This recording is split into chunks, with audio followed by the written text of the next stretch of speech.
الحمد لله نحمده ونستعينه ونستغفره ونؤمن به ونتوكل عليه ونعوذ بالله من شرور أنفسنا ومن سيئات أعمالنا من يهده الله فلا مضل له ومن يضلله فلا هادي له ونشهد أن لا إله إلا الله وحده لا شريك له ونشهد أن سيدنا ومولانا محمدا عبده ورسوله صلى الله تعالى عليه وعلى آله وأصحابه وبارك وسلم أما بعد أعوذ بالله من الشيطان الرجيم بسم الله الرحمن الرحيم اليوم أكملت لكم دينكم وأتممت عليكم نعمتي ورضيت لكم الإسلام دينا صدق اللہ العظیم۔ دیکھیے قرآن پاک کی یہ آیت جو میں نے پڑھی ہے، اس میں اللہ تبارک و تعالیٰ نے 3 باتیں ارشاد فرمائی ہیں، یا یوں کہہ لیجیے کہ ایک بات کو 3 طرح سے اللہ تبارک و تعالیٰ نے بیان فرمایا ہے۔ الیوم اکملت لکم دینکم، آج میں نے تمہارا دین تمہارے لیے مکمل کر دیا۔ واتممت علیکم نعمتی، اور میں نے آج اپنی نعمتیں مکمل کر دی۔ یعنی یہ دین اسلام جو میں نے آپ کو زندگی گزارنے کے لیے نظام بنا کر دیا، یہ میری نعمتوں میں سب سے بڑی نعمت ہے۔ یہ نعمت میں نے آپ کو دے کر یہ تمام نعمتوں کا مالک آپ کو بنا دیا۔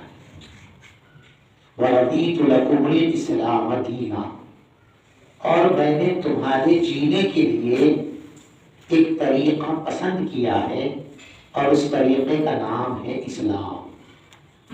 یعنی جو زندگی آپ کو جینی ہے وہ اپنی مرضی سے نہیں جینی۔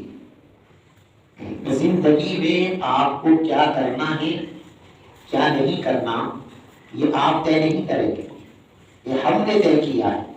وَرَضِيتُ لَكُمُ الْإِسْلَامَ دِينًا، ہم نے تمہارے لیے دین اسلام کو پسند کر لیا ہے۔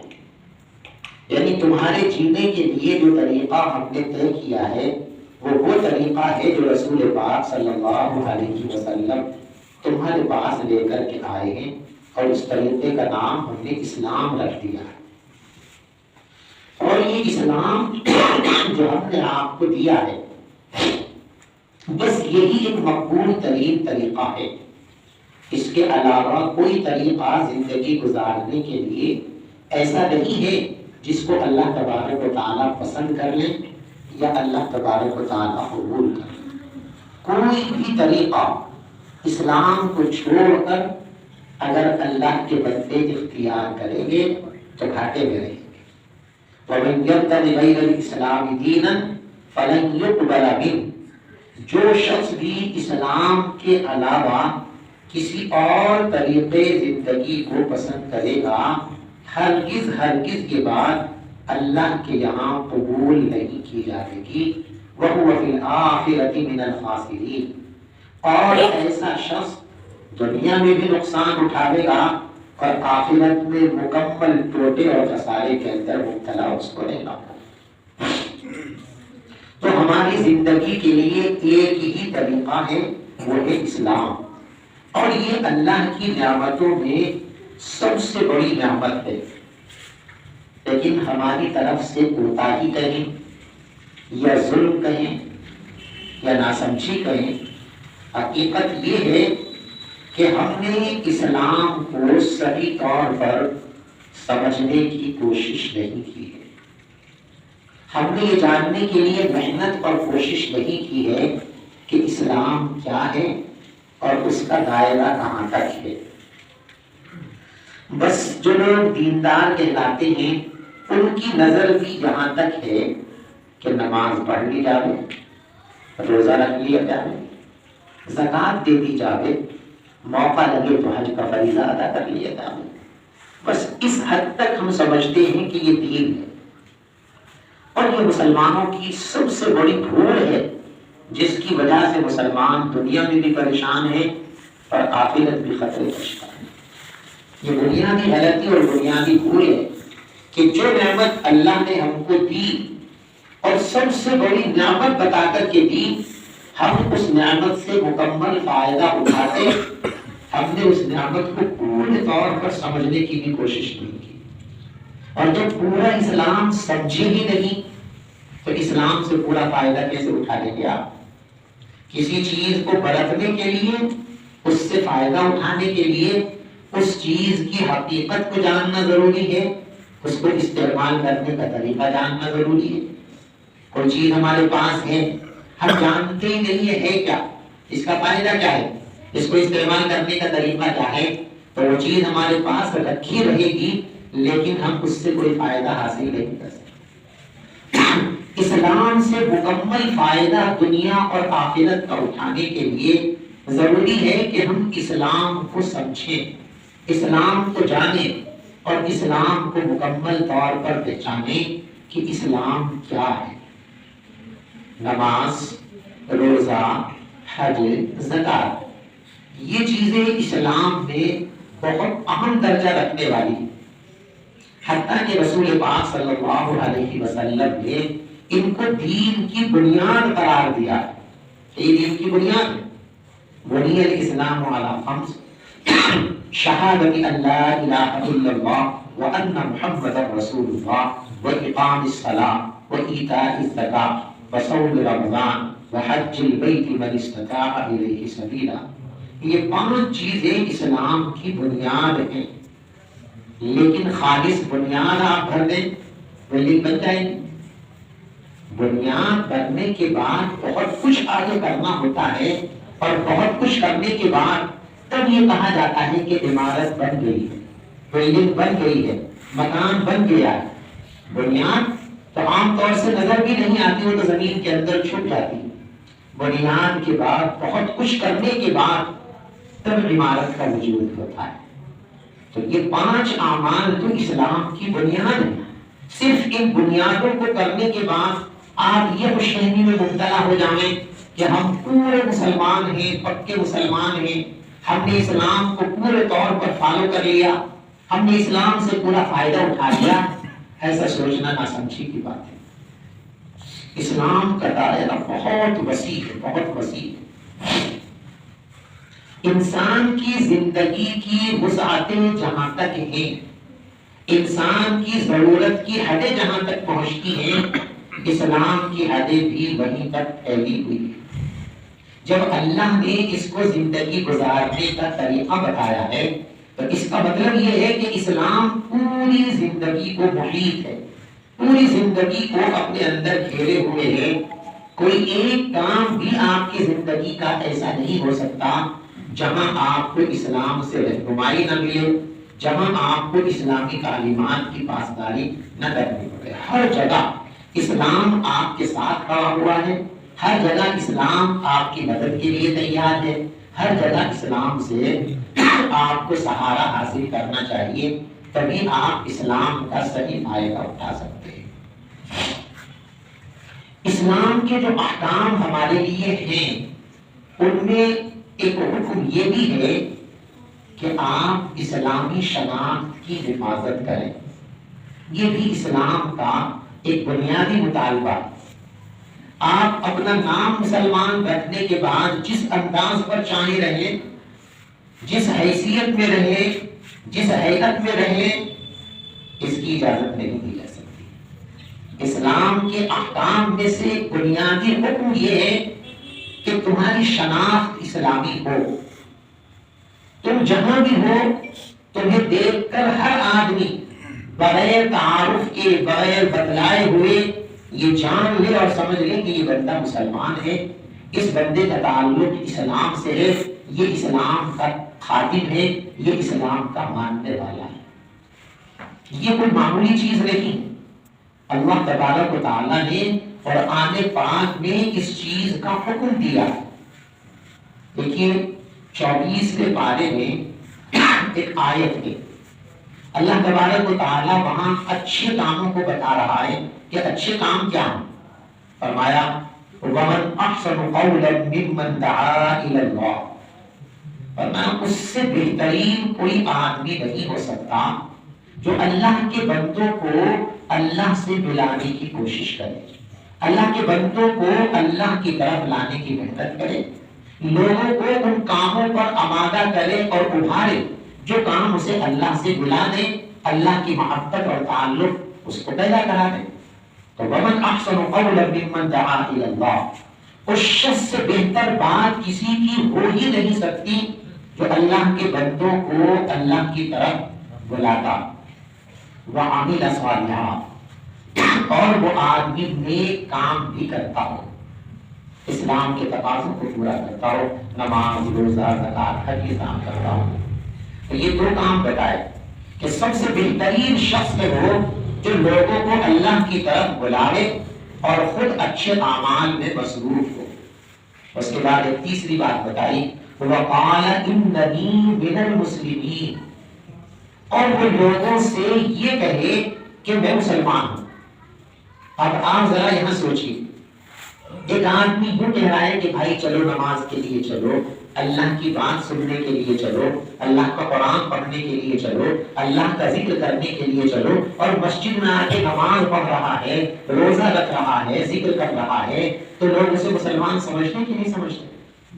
اسے کہنے کی ضرورت نہیں ہے کہ میں مسلمان ہوں، اس کے عمل کو دیکھ کے لوگوں نے سمجھ لیا. لیکن پھر بھی اللہ کہتے ہیں کہ یہ دو کام کرنے کے بعد بھی اسے یہ کہنا چاہیے کہ میں مسلمان ہوں. تو اگر وہ زبان سے یوں کہے کہ میں مسلمان ہوں تو اس کے تو کوئی معنی ہی نہیں.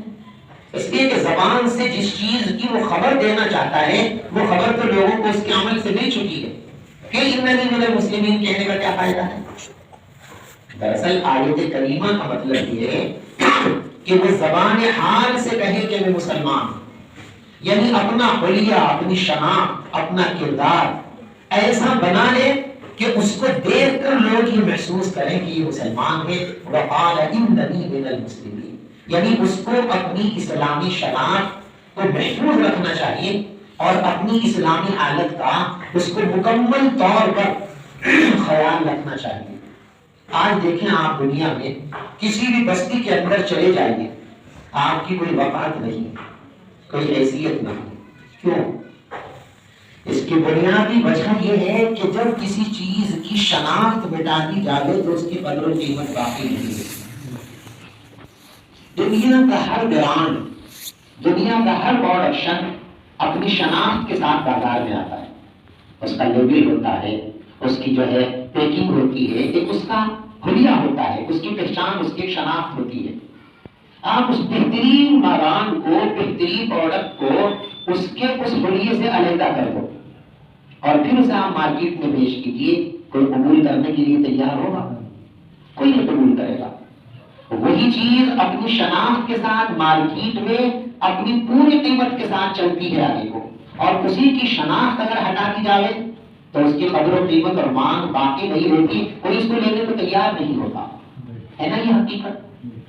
تو جب دنیا کی معمولی چیزوں کا حال یہ ہے کہ اگر ان کی شناخت مٹا دی جائے، ان کا حلیہ ہٹا دیا جائے، ان کی مخصوص پہچان کو ختم کر دیا جائے تو ان کی قدر و قیمت دنیا کے اندر باقی نہیں رہتی. تو مسلمان جو دنیا کی سب سے قیمتی ترین چیز ہے، اللہ نے دنیا میں مسلمان سے زیادہ قیمتی کوئی چیز نہیں بنائی ہے. اسی لیے انسان کی جان، مال، آبرو، تمام چیزوں کی قیمت اس چیز کو بنایا جس سے زیادہ بیش قیمت کوئی چیز نہیں ہو سکتی، یعنی جنت. ان اللہ اشتری من المؤمنین انفسهم واموالهم بان لهم الجنہ، کہ اللہ نے ایمان والوں کی جان اور مال سب جنت کے بدلے میں خرید لیا. تو سب سے زیادہ بیش قیمت اس دنیا کے اندر انسان ہے. ساری چیزوں کو اللہ نے انسانوں کے لیے بنایا، کسی چیز کے لیے انسان کو نہیں بنایا. ہر چیز کو انسان کے لیے بنایا، انسان کو اپنی عبادت کے لیے بنایا. تو گویا کہ ساری کائنات خادم ہے اور انسان مخدوم ہے. تو اس سے زیادہ بیش قیمت چیز تو کوئی ہو نہیں سکتی. لہذا مسلمان جب اپنی شناخت کھو دیں گے تو ان کی قدر و قیمت باقی نہیں رہے گی. اور وہ اپنی شناخت کے ساتھ دنیا میں رہیں گے تو دنیا ان کی قیمت لگانے پر اور آنکنے پر اور جانچنے پر مجبور ہوگی، ان کو تسلیم کرنے پر مجبور ہوگی۔ آج ہم دنیا کے اندر کروڑوں کی تعداد میں ہیں، لیکن کہیں ہمارے وجود کی کوئی حیثیت اور اہمیت ہے؟ کہیں بھی چلے جائیے کوئی پوچھنے والا نہیں ہے آپ کو۔ وجہ یہ ہے کہ مسلمانوں نے اپنی شناخت کو، اپنی پہچان کو غائب کر دیا ہے، اور جب شناخت اور پہچان غائب ہو گئی تو پھر کوئی قیمت کہاں ملے گی؟ دیکھو یہ شناخت کتنی اہم چیز ہے رسول پاک صلی اللہ علیہ وسلم کی نگاہ میں، اس کو آپ پانچ چیزوں سے دیکھیے۔ رسول پاک صلی اللہ علیہ وسلم جب مدینہ منورہ آئے تو کچھ چیزوں میں یہودیوں کا جو طریقہ کار تھا رہن سہن کے معاملے میں، اس میں ان کی موافقت کرتے تھے تاکہ وہ دین کے ذرا قریب آ جائیں، اس لیے کہ لوگ ان کو سمجھتے تھے کہ یہ پڑھے لکھے ہیں اور یہ دین سے واقف ہیں، اگر یہ ایمان لے آئیں گے تو عرب کے جہلا کو ایمان لانا بہت آسان ہو جائے گا۔ اس لیے ان کو قریب کرنے کے لیے آپ نے شروع میں ایسا کیا، لیکن پھر آپ نے اپنا طرز بدلا اور اعلان فرمایا کہ ہر چیز میں مسلمانوں کو یہودیوں کے مقابلے میں اپنے امتیاز کو باقی رکھنا ضروری ہے۔ فرمایا خالف الیہود والنصارى، اٹھنے میں، بیٹھنے میں، کھانے میں، پینے میں، چلنے میں، سونے، ہر چیز میں مسلمانوں کو یہود اور نصارہ کے خلاف طریقہ اختیار کرنا چاہیے۔ اور آج ہمارا حال کیا ہے؟ گھر سے لے کے باہر تک کی ساری زندگی ہماری یہود و نصارہ اور ہنود کی غلامی میں گزر رہی ہے۔ کون سا کام ہمارے گھر میں ایسا ہے جس میں ہم غیروں کی مخالفت کرتے ہوں، ان کی پیروی نہ کرتے ہوں؟ ہمارے بولنے کے انداز، رہنے کے انداز، چلنے کے انداز، ہر طریقہ غیروں کے طریقے میں گھلا ملا ہے، ان سے ہم علیحدہ نہیں ہٹ رہے، جبکہ رسول پاک صلی اللہ علیہ وسلم نے فرمایا کہ اسلامی شناخت کو باقی رکھو، خالف الیہود والنصارى۔ اور آپ کتنا اہتمام اس کا کرتے تھے؟ جب آپ مدینہ منورہ تشریف لائے تو 10 محرم، جس کو یوم عاشورہ کہتے ہیں، حضور پاک صلی اللہ علیہ وسلم اس تاریخ میں روزہ رکھتے تھے اور صحابہ کو بھی حکم دیتے تھے کہ روزہ رکھا کرو، صحابہ بھی رکھتے تھے۔ ایک بار آپ کو معلوم ہوا کہ 10 تاریخ کو جس طریقے سے ہم روزہ رکھتے ہیں، یہود بھی روزہ رکھتے ہیں۔ آپ نے لوگوں سے پوچھا بھائی یہود کیوں رکھتے ہیں روزہ؟ تو بتایا گیا کہ یہودیوں کا کہنا یہ ہے کہ اس تاریخ میں اللہ تبارک و تعالیٰ نے حضرت موسیٰ علیہ السلام کو اور ان کی قوم کو فرعون کے مظالم سے نجات دی تھی اور فرعون کو غرق کر دیا تھا۔ اس کے شکرانے میں یہودی 10 تاریخ کو روزہ رکھتے ہیں۔ تو آپ نے فرمایا کہ دیکھو، اگر میں آئندہ سال زندہ رہا تو صرف 10 تاریخ کا روزہ نہیں رکھوں گا، بلکہ 9 کا بھی رکھوں گا اور 10 تاریخ کا بھی رکھوں گا۔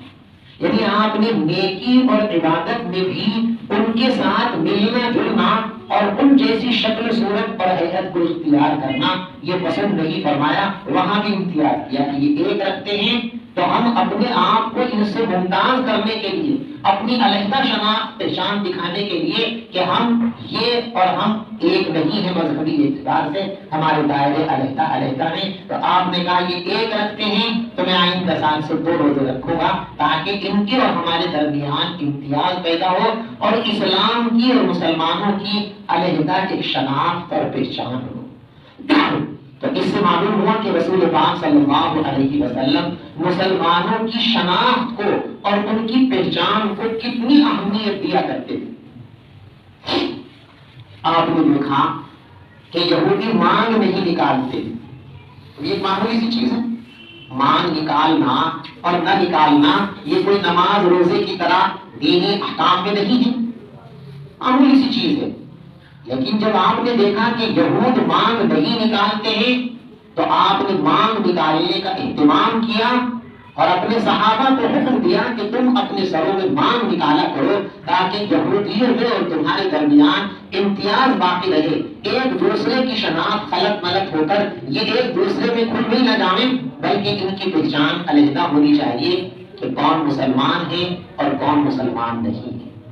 تو غیروں کے ساتھ اپنے آپ کو ملا دینا، ان کی تہذیب میں اپنی تہذیب کو فنا کر دینا، ان میں گھل مل جانا، یہ اسلام کی ناقدری اور رسول پاک صلی اللہ علیہ وسلم کے مزاج اور سنت کو نہ پہچاننے کی بات ہے۔ ہمارے دین کی بنیادوں میں سے یہ بھی ایک بنیاد ہے، احکام میں سے یہ بھی ایک حکم ہے کہ مسلمان جہاں جائے اس کی شناخت وہاں رہنی چاہیے، اس کی صورت، اس کی شکل، اس کا لباس، اس کا چلنا، اس کا پھرنا، اس کا کاروبار کرنا، یہ ساری کی ساری چیزیں اس طرح ممتاز ہونی چاہیے کہ لوگ ان کو دیکھ کر پہچان لیں کہ یہ عام آدمی نہیں ہے، یہ اللہ کی کوئی خاص مخلوق ہے، اور یہ اللہ کی کوئی خاص ایسی جماعت ہے جس کو اللہ نے اپنے دین کا، اپنی مرضیات کا علم بردار بنا کر دنیا میں بھیجا ہے۔ تو دعوت یہ نہیں ہے کہ ہم لوگوں سے کہیں کہ آؤ اسلام قبول کر لو، آؤ نماز پڑھ لو، یہ تو دعوت کا ایک پہلا قدم ہے، ظاہری حصہ ہے۔ اصل دعوت دین یہ ہے کہ ہم ایسا کردار لوگوں کے سامنے پیش کریں کہ اس کردار کو دیکھ کر لوگ خود اسلام قبول کریں۔ حضرت عمر ابن عبد العزیز رحمۃ اللہ علیہ مسلمانوں کے جلیل القدر بادشاہ گزرے، ان کا دور خلافت راشدہ کی کاپی ہے۔ جو خلافت راشدہ کا حال تھا، ان کی حکومت میں بالکل اسی طریقے کی عادلانہ اور منصفانہ حکومت۔ ان کے زمانے میں ایک مسلم کمانڈر نے ایک عیسائی ملک پر حملہ کر دیا اور ان کو پہلے سے وارننگ نہیں دی، قبضہ کر لیا، بہت دور تک پورا نظام لے لیا اور مفتور ہو گئے۔ ان کا جو پادری تھا، مذہبی پیشوا تھا، اس نے ایک خط لکھا عمر ابن عبد العزیز رحمۃ اللہ علیہ کہ آپ کہتے ہیں کہ آپ کا نظام اسلامی نظام ہے، اور آپ کے نبی کی تعلیم یہ ہے کہ دعوت اور وارننگ سے پہلے کسی قوم کے اوپر حملہ کرنا جائز نہیں ہے۔ آپ کے کمانڈر نے بغیر دعوت کے اور وارننگ کے ہمارے اوپر حملہ کر دیا اور ہمارے شہروں پر قبضہ کر لیا، تو یہ تو آپ کے اسلام کے خلاف ہے۔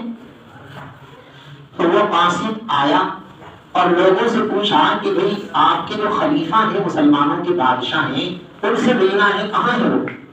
وہ دیکھا دیکھو یہ گلی ہے نا سامنے، اس گلی میں چلے جاؤ، وہاں ایک آپ کو مکان ملے گا، وہی خلیفہ کا مکان ہے۔ سوچا بڑا شاندار تاج محل ہوگا، بلڈنگ ہوگی، بادشاہ کا مکان۔ گیا تو جا کے دیکھا کہ ایک بوڑھا لنگی پہنے ہوئے اپنے گھر کی چھت کی مرمت کر رہا ہے اور ایک عورت اس کو گالا پکڑا رہی ہے۔ اس نے یار غلط پتہ بتا دیا، یہاں شاہی محل کہاں ہے، تاکہ ٹوٹا ہوا جھوپڑا ہے تو یہ شاہی محل کہاں سے خلیفہ جائے گا۔ لوٹ کر کے آیا کہ بھائی آپ نے غلط پتہ بتا دیا، بھلا بادشاہ مکان ملے گا، وہاں پہ ٹوٹا ہوا سا مکان ہے، ٹوٹا بڑھیا اس کی مرمت کر رہے ہیں، صحیح پتہ بتاؤ بھائی۔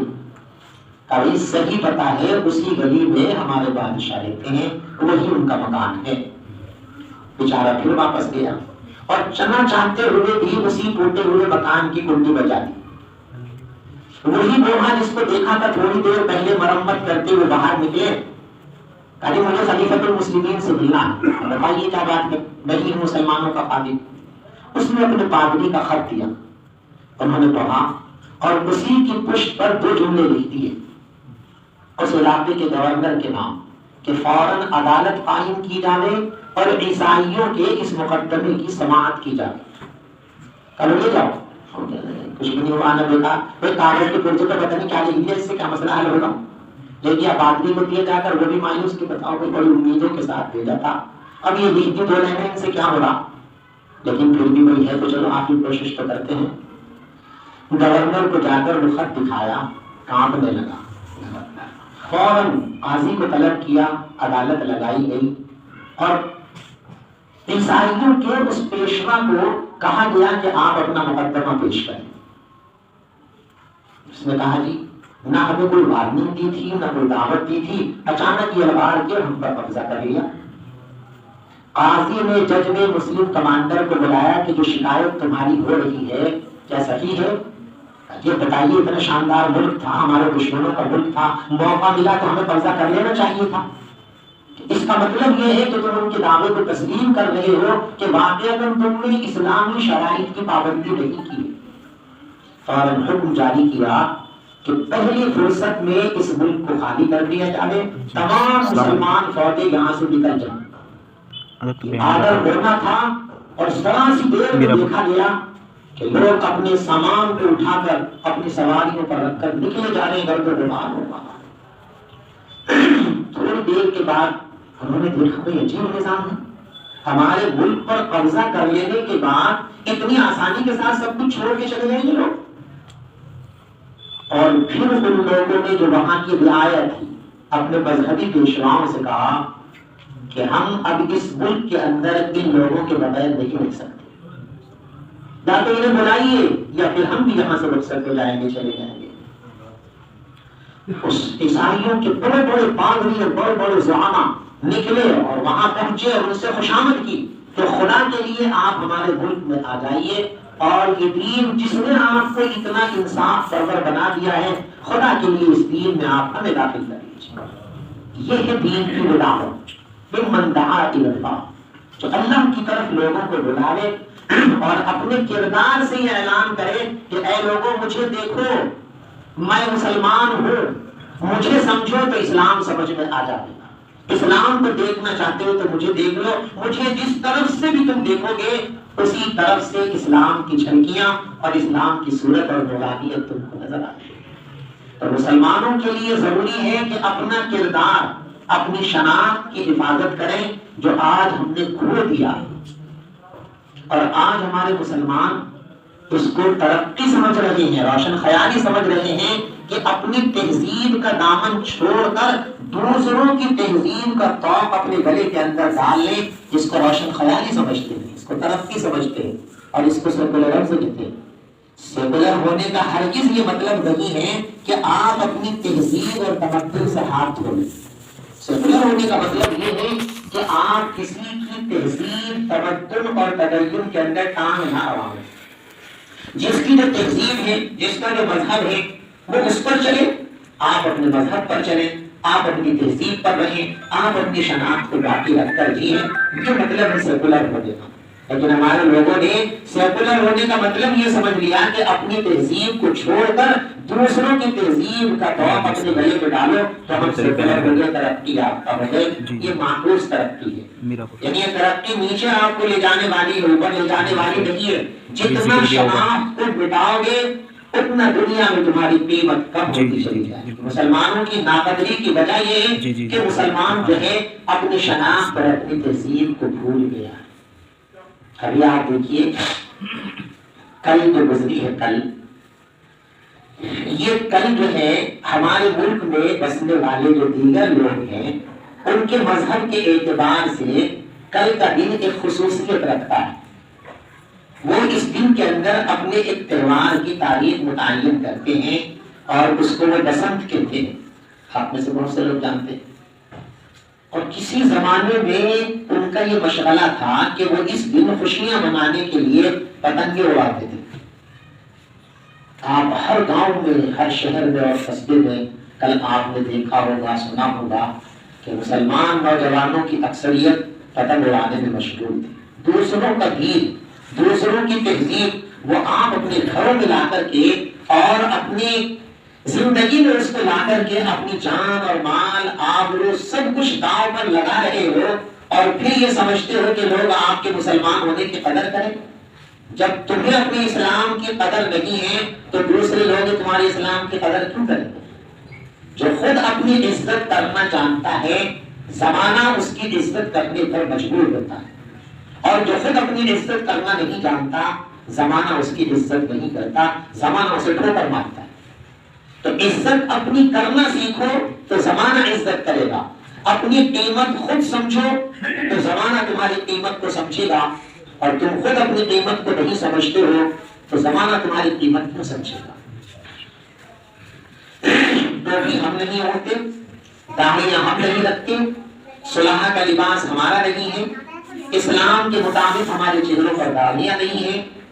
کوئی ایک چیز اور پہچان آپ ہمیں بتا دیجئے کہ مسلمان اس پہچان کو مضبوطی سے پکڑے ہوئے ہے. کوئی ایک چیز تو بتا دیجئے. ایک ایک چیز کو کھرچ دیا ہے, مٹا دیا ہے. اسلام اور مسلمان ہونے کی کوئی علامت ہم اپنے پاس رکھنے کو تیار نہیں ہیں. کیونکہ ہمارے آپ کے اسلام کی قدر کیوں کریں؟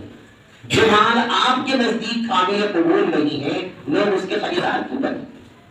آپ منڈی میں کوئی مال لے جا کر کے یہ کہیں بھائی یہ مال مجھے پسند نہیں ہے, یہ مال میرے لیے بوجھ بنا ہوا ہے, کوئی گراہک آئے گا آپ کے پاس کو؟ ہٹکے گا بھی نہیں. کیوں آئے گا؟ آپ خود اپنے مال کو اچھا نہیں مان رہے ہیں, آپ خود اپنے مال کو ڈھنگ کا نہیں سمجھ رہے ہیں, تو کوئی گراہک کیوں اس کا بنے گا؟ ساری دنیا دیکھ رہی ہے کہ مسلمان خود اسلام کو نہیں اپنا رہے ہیں, تو بھائی اسلام کو اپنا کے کیا کریں گے؟ اب مسلمان ہو کر کیا کریں گے؟ ہم اسلام میں داخل ہو کر کیا کریں گے؟ ہم نے اپنے کردار کی وجہ سے لوگوں کا راستہ روکا ہوا ہے اور ہم ان کو اسلام میں آنے نہیں دے رہے ہیں. دنیا کی بہت بڑی بھیڑ ہے وہ اسلام میں آنا چاہتی ہے, لیکن ہمارا کردار ان کے راستے کی رکاوٹ بنا ہوا ہے. کیونکہ بھی ہم نے کتابوں میں پڑھا اسلام یہ ہے, لیکن جس سماج میں ہم جائیں گے مسلمان ہونے کے بعد, جو ہم اپنے اس دوسرے مذہب میں کرتے ہیں, چھل فریب جھوٹ دغا دھوکہ رشوت چوری, مسلمان بھی وہ سارے کام ہم سے زیادہ کر رہا ہے, تو کیا تبدیلی ہوگی؟ نام بدل جائے گا بس, اور خالی نام بدلنے سے کیا ہوتا ہے؟ اس لیے وہ اسلام کی طرف نہیں آئے. مسلمانوں کی ذمہ داری ہے کہ وہ اپنی شناخت کی حفاظت کریں, اپنی حیثیت کی حفاظت کریں, اپنی حیثیت کی حفاظت کریں اور اپنی شناخت کو بنا کر کے رکھیں. داڑھی تمام انبیاء کی سنت ہے. مسلمان داڑھی رکھنے سے کتراتا ہے اور وہ یہ سمجھتا ہے دیکھو داڑھی نہ رکھ کر کے مسلمان داڑھی نہ رکھنے کا گناہ تو کر ہی رہا, اس کے ساتھ ایک بڑا گناہ یہ کر رہا ہے کہ وہ اللہ کو جھٹلا رہا ہے, اور اللہ کو جھٹلانے میں ایمان کی دولت بھی چھن سکتی ہے. اللہ ہماری حفاظت. جو نوجوان ہمارے نوجوان کیا آپ جو بڑھاپے کی حد میں آ گئے ہیں, وہ بھی داڑھی رکھتے ہوئے شرما رہے ہیں. اور کیا تصور ہے, سب جانتے ہو نا, سمجھتے ہیں کہ داڑھی اگر رکھ لی تو خوبصورت نہیں لگے گی. ایک بڑا طبقہ یہ سمجھتا ہے اس کی داڑھی نہیں رکھتا کہ بھائی داڑھی رکھ لی تو بوڑھے لگیں گے, خوبصورت اسمارٹ نہیں لگیں گے. یہ خیال اللہ کو جھٹلانے کے مترادف ہے. گویا یہ شخص زبان حال سے یہ کہہ رہا ہے نعوذ باللہ من ذالک کہ اللہ تو غلط کہتا ہے, میں تیری بات کو نہیں مانتا. اس لیے کہ اللہ نے یہ اعلان کیا ہے کہ داڑھی مردوں کا حسن ہے, یہ مردوں کی زینت ہے, یہ مردوں کی خوبصورتی ہے. فرشتوں کی ایک جماعت کو اللہ نے اس کام پر لگایا ہوا ہے کہ وہ یہ تسبیح پڑھتے ہیں سبحان من زین الرجال باللحى وزین النساء بالسوائب او کما قال, کہ پاک ہے وہ ذات جس نے مردوں کو حسن دیا داڑھی کے ذریعے اور عورتوں کو حسن عطا کیا زلفوں کے ذریعے, گیسوؤں کے ذریعے, بالوں کے ذریعے.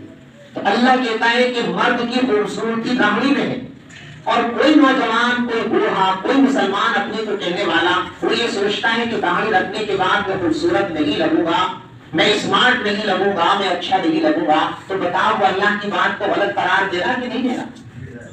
اور اللہ کی بات کو غلط قرار دینے کے بعد کون سا اسلام ہمارے پاس بچے گا؟ اللہ ہماری حفاظت کرنا.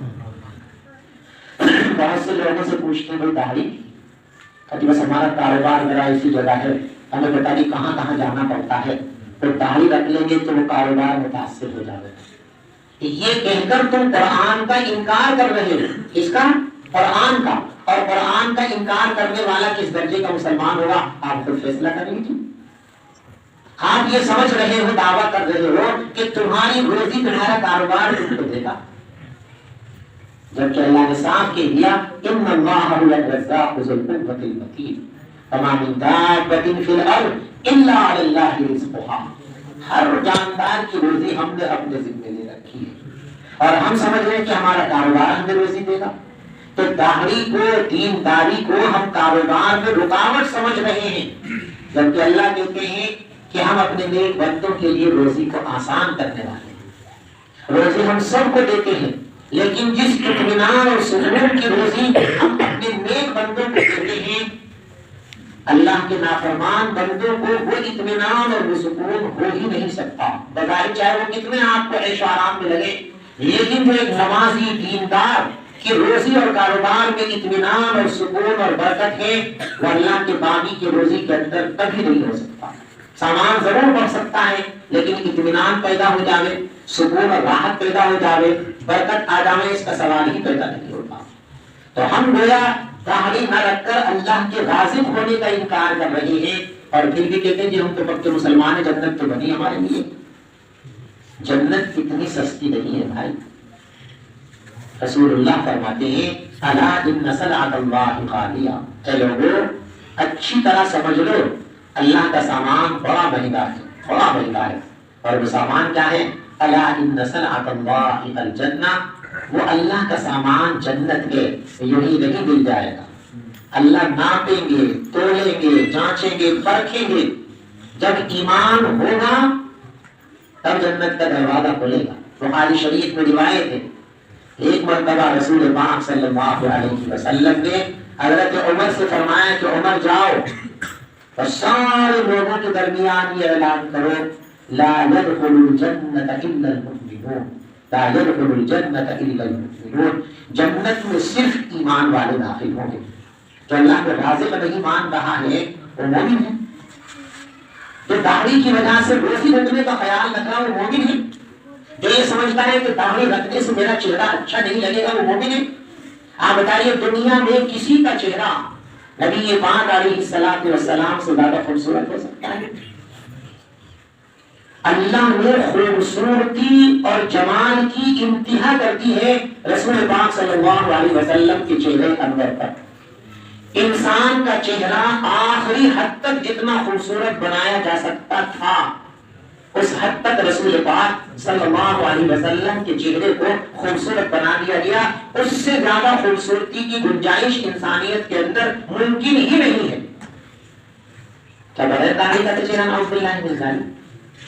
دنیا کا سب سے خوبصورت ترین چہرہ داڑھی کے ساتھ خوبصورت ہے، اور کوئی مسلمان یہ سمجھتا ہے کہ داڑھی رکھنے کے بعد میری خوبصورتی ختم ہو جائے گی، تو وہ رسول پاک صلی اللہ علیہ وسلم کی خوبصورتی پر انگلی اٹھا رہا ہے، نعوذ باللہ من ذالک۔ گویا وہ یہ کہنا اپنے عمل سے کہ العیاذ باللہ ثم العیاذ باللہ، میں رسول اللہ کے چہرے کو خوبصورت نہیں مانتا۔ اور جس کا خیال یہ ہو اس کا ایمان میں کوئی حصہ ہو سکتا ہے؟ وہ مومنین کی فہرست میں آ سکتا ہے؟ ہرگز نہیں آ سکتا۔ اسلامی شناخت کو، داڑھی کو، اپنے لباس کو اسلامی بناؤ۔ آپ کو اس لباس کے نتیجے میں مصیبتیں نہیں آئیں گی، راحتیں آئیں گی۔ بہت سے لوگ سمجھتے صاحب اس وقت ملک کا ماحول بہت خراب ہے، بہت خراب ہے، اب داڑھی رکھیں گے، اسلامی شناخت کے ساتھ رہیں گے، لوگ ہماری لنچنگ کر دیں گے، لوگ ہمیں قتل کر دیں گے۔ تو کوئی موت سے پہلے قتل کر دے گا؟ موت سے پہلے کوئی قتل ہو سکتا ہے؟ نہیں ہو سکتا، اللہ نے لکھ دیا ہے۔ اب آپ ذرا سوچو، اگر اسلامی شناخت رکھنے کے بعد لنچنگ ہوتی ہے تو آپ کو کس لیے مارا گیا؟ مسلمان ہونے کی وجہ سے، اور جس کو مسلمان ہونے کی وجہ سے غیر مسلم مانتا ہے اللہ کی نظر میں وہ شہید ہے، شہید۔ اور شہید کے بارے میں فرمایا کہ اس کے خون کا پہلا قطرہ جب زمین پر گرتا ہے اس کے سارے گناہ دھو دیے جاتے ہیں، اور جو باقی قطرات گرتے ہیں ہر قطرے پر اس کے درجے بلند کر دیے جاتے ہیں، درجے بلند کر دیے جاتے ہیں۔ تو مان لو ایسا ہو بھی گیا تو شہادت کا مقام مل جائے گا۔ شہادت کے لیے صحابہ تڑپتے تھے، دعائیں مانگتے تھے۔ نبی کے بعد دنیا میں نیکیوں کے اعتبار سے، مقبولیت کے اعتبار سے دوسرے نمبر کے شخص کون ہیں؟ حضرت عمر فاروق رضی اللہ تعالیٰ۔ پہلے نمبر کے سیدنا صدیق اکبر، دوسرے نمبر کے سیدنا حضرت عمر فاروق رضی اللہ۔ ہر وقت یہ دعا کرتے تھے اللہم ارزقنی شہادۃ فی سبیلک، اے اللہ دیکھنا میری تمنا یہ ہے کہ مجھے آپ کے راستے میں شہادت کا درجہ مل جائے۔ ہر وقت دعا اللہم ارزقنی شہادۃ فی سبیلک، اور یہ دعا بھی کرتے تھے کہ اللہ میری موت مدینے میں آئے۔ تو لوگ کہتے تھے حضرت آپ دو متضاد چیزیں مانگ رہے ہیں، بھائی شہادت حاصل کرنے کے لیے تو میدان جہاد میں جانا پڑے گا، اور میدان جہاد میں پتہ نہیں کہاں نکل جائیں، موت آ گئی تو مدینے میں موت بھی آپ کو چاہیے اور شہادت بھی چاہیے، یہ کیسے ہو جائے گا؟ لیکن اللہ سے مانگو، اللہ کے قریب آ جاؤ، اللہ کے قریب آ کر جب اللہ سے مانگو گے تو اللہ وہ چیزیں دے گا جس کو دنیا ناممکن سمجھتی ہے۔ دنیا جنہیں یہ سمجھتی ہے کہ یہ ہو نہیں سکتا، آپ اللہ کے قریب بن کر کے مانگ کر کے دیکھو، اللہ وہ دے گا۔ کہتے تھے اللہم ارزقنی شہادتا فی سبیلک واجعل موتی فی بلد رسولک، ایک تو مجھے شہادت کی موت مل جا اور موت مدینے میں آنی چاہیے۔ لوگ اس کو ناممکن سمجھتے تھے، لیکن شہادت کے لیے میدان جہاد ہی میں مرنا ضروری نہیں ہے، دین کے لیے کہیں بھی مر گیا شہادت کا مقام اس پر مل جائے گا۔ نماز پڑھانے کے لیے گئے اور ایک دشمن نے آ کر نماز کے دوران خنجر ہاتھ پر گھونٹ دیا تو اس کافر نے آپ کو مسلمان ہونے کی وجہ سے مارا، شہید ہوئے کہ نہیں؟ اور رسول کے شہر میں موت بھی ملی، صرف رسول کے شہر میں موت نہیں ملی بلکہ رسول کے پہلو میں قیامت تک کے لیے لٹا دیا۔ جب اللہ کے بن جاؤ گے تو اللہ وہ کر کے دکھائے گا جس کو لوگ کہتے ہیں کہ یہ تو ہو ہی نہیں سکتا، جس کو ساری دنیا یہ کہے کہ یہ نہیں ہو سکتا، اور اللہ کا ولی کہتے کہ اللہ ایسا کر دے تو اللہ وہ کر کے دکھاتے۔ سب لوگ کہتے تھے کہ صاحب یہ دونوں باتیں ایک ساتھ کیسے ہو جائیں گے کہ شہادت بھی ملے اور مدینے میں موت ملے، دونوں ہو ہی نہیں سکتی۔ لیکن اللہ نے اپنے دوست کے لیے یہ کر کے دکھایا کہ شہادت کی موت بھی دی اور قیامت تک کے لیے اپنے محبوب کے پہلو میں آپ کو سونے کا موقع عطا فرما دیا۔ آپ کے پہلو میں لیٹے ہوئے ہیں تو اللہ سے مانگو، اللہ سے ملے گا جب اللہ کے دین کو سمجھو گے اور اللہ کے دین پر کچھ مر مٹنے کا جذبہ اپنے اندر پیدا کرو، دین کو اپنی زندگی میں اول نمبر پر لائیے۔ ابھی ہمارا دین پتہ نہیں کتنے نمبر پہ ہے، جتنا بھی مشکل ہے، ہماری زندگی پہلے نمبر پہ، مکان دوسرے نمبر پہ، بیٹے کی شادی تیسرے نمبر پہ، بیٹی چھوٹا چوتھے نمبر پہ، پتہ نہیں کتنے نمبروں کے بعد کہیں گنتی اب دین بھی ہے بھائی چلو، تو کتنے بھی نمبر پہ ہم نے دین کو لے جا کر کے چھوڑا ہوا ہے نہیں جانتا ہے، اسے کیا ملے گا؟ دین کو اپنی زندگی میں ایک نمبر پر لائیے کہ ہماری زندگی میں سب سے پہلا ہدف اور سب سے پہلا نشانہ دین ہے۔ دین سے فارغ ہونے کے بعد ہی کسی چیز کو سوچیں گے، بس ہماری فکر کا محور کیا ہے؟ دین ہے، دین کے سوا اور کسی چیز کے لیے ہمارا ذہن منتقل نہیں ہوگا۔